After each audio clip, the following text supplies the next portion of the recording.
welcome back to Elful Deco. Since my first paper and resin video, I've been making them in all the pretty patterns that I can find. But I've been constantly wondering, what about different unique shapes? Say like these abstract trays. There's no paper punch for it, and I thought about maybe I could use a Cricut to cut it out. But not everyone has a Cricut, and it's fairly expensive. I don't want to put out a video where only I have the means to create the pieces. And so I thought about, okay, we can trace it, but tracing it is a little bit tedious, especially when it comes to handmade molds. Like if you trace from the bottom, you have to consider the wall size, these little mold walls here, and you need to size it so it fits inside the mold. And if you trace from the front, you have to make sure not to ruin your molds because handmade molds are a little bit more delicate and you don't want to ruin your paper. So I came up with these templates. Since I have the designs and stuff, I sized these to fit into the mold perfectly, and we'll just trace over the paper to create these. I use the templates to make these origami paper trays with different designs from the first one, and I will show you step by step how I create them. Let's get started. First, we have to prep our origami papers by laminating them. In our previous origami paper video, we tried to resin the paper directly, but the resin just seeped right through the paper and made it look like wet paper. To avoid this issue, we laminate the origami paper, and here are the designs that I chose to work with. We're only making 2, but I didn't want to waste space in my laminating pouch, so we're cutting the extras just in case. Here's how the template works. Its sides slightly larger than the inner tray section and slightly smaller than the outer rim. That way the paper will fit into the mold and cover the entire tray section without the edges showing. That is, unless you decide to go with a clear rim. You can also use this template to trace out a cork backing for your trays. I'll show you how I do that at the end. It really adds a lovely touch to the final piece. Anyways, let's continue with using the template. Place the template over the sheet of paper and trace it with a writing utensil. I am using a Sharpie here, but you can use a pen or anything that will allow you to see your tracing. After tracing, use a scissor to cut along the lines. Once the papers are cut, we'll place that in our laminating pouch and run it through the laminator.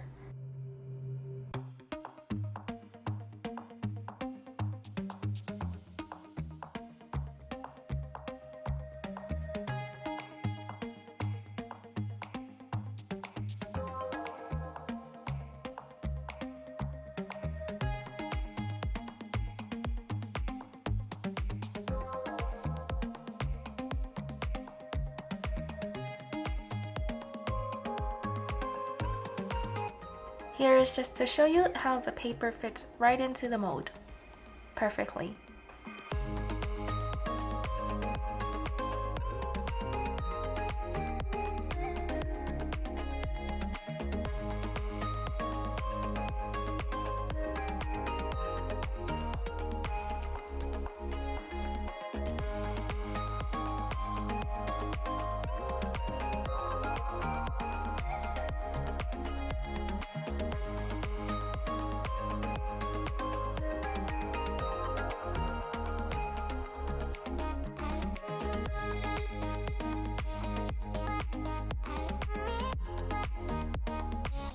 Here is our laminating pouch, and I will just space out my papers in there with enough room for me to cut the shape out after the lamination. I was able to fit 3 pieces of paper in this. I had 4 cut out because for the circle coasters I was able to fit 4, but we can just leave one of these designs to the side and laminate it next time. With the Mink laminator, it came with its own transfer folder to help protect the laminating pouch from getting jammed in the machine and other materials ruining the machine. I'm just turning on my machine now, so we'll give it a few to heat up and then put the pouch through. We'll know when the machine is ready when the blinking red turns green.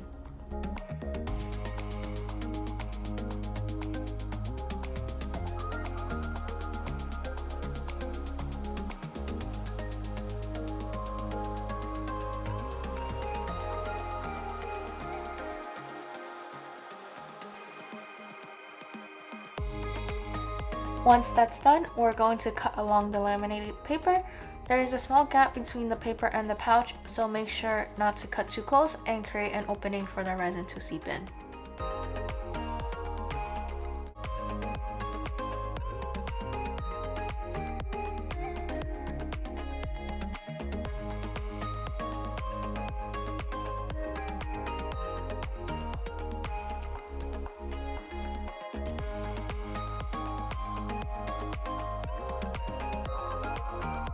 Let me just show you how the laminated paper fits right in.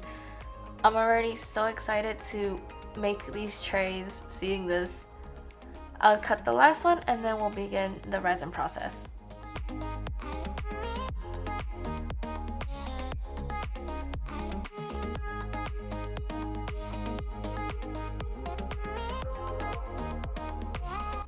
Now we're in the resin room, ready to pour the rim. The colors that we are going to use for these trays are the May Springs Rose Quartz and Purple Amethyst. We're using Totabold's high performance resin, the slow hardener version. All the supplies will be linked in the description.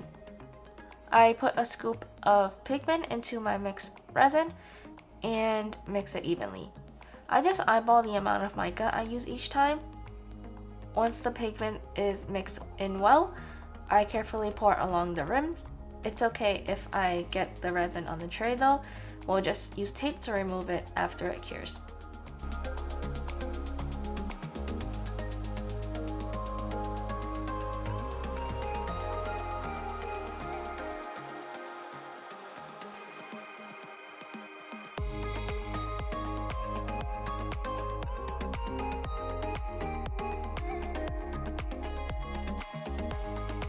It's about 3 hours later and the first layer has set. Now we're going to pour the second layer. For the second layer, I fill the mold with some clear resin and place the laminated paper into the mold.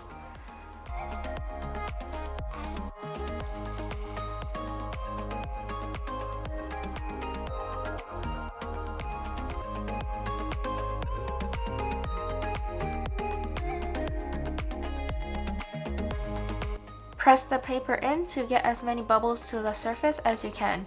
For this step, you'll see me constantly pressing on the paper to help bring up the bubbles. Use a heat gun to pop the bubbles and we'll let this layer sit for another several hours and then come back to pour the third layer.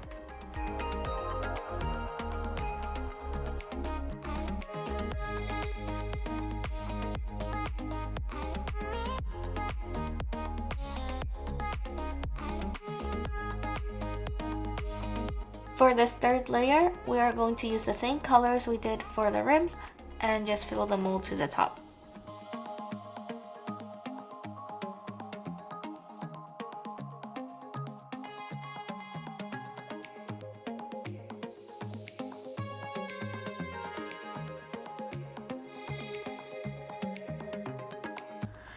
Now it's been about 5-6 hours and the pieces have fully hardened. The high performance resin cures really fast, so that's why I love this resin. And oh my gosh, look at this. It's so shiny and it looks so perfect. There are some tiny bubbles that I need to patch up, but I was totally expecting more. I usually get a bunch because this kind of process traps the bubbles underneath the paper. Oh, and look at this purple one. The triangle tray is one of my favorite shapes, so I'm so happy that I can make all the pretty patterns with this one now. Let's do a dome coat to patch up the bubbles, and we're using Totabold's tabletop resin for this process. In the lighting, you will see the difference in the shininess with the top coat. Even though the tray was pretty shiny when I first demolded it, the top coat makes it extra shiny. We'll take these out into better lighting once it's fully cured.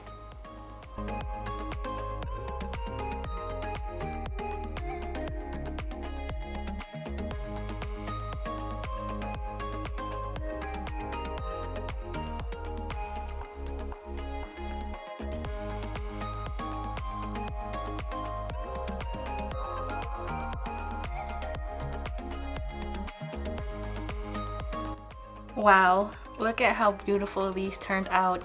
The design of the paper is already so beautiful, but that extra shine from the resin, It's incredible and I am obsessed.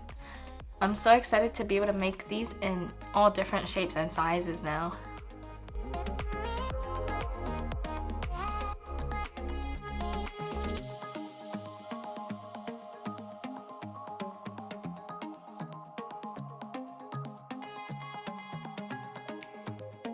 For the final step, it's kind of like an extra step. We are going to add some cork backings to these trays. With the template, we can easily trace the outline of the tray and cut along the line. I like to add cork backings because it gives the trays a really nice finishing touch as it covers the whole bottom. And you can also stamp the cork with your logo. With the way the templates are sized, the cork doesn't show on the sides, which I like as well. This is just my personal preference, and you can go with the rubber dots for the bottom or not even add anything at the bottom. That's totally up to you. But the template helps a lot when it comes to tracing and cutting these cork. To attach the cork, I am using E6000 glue and just spreading it around the edges. Then I will let this sit for a whole day to let it set.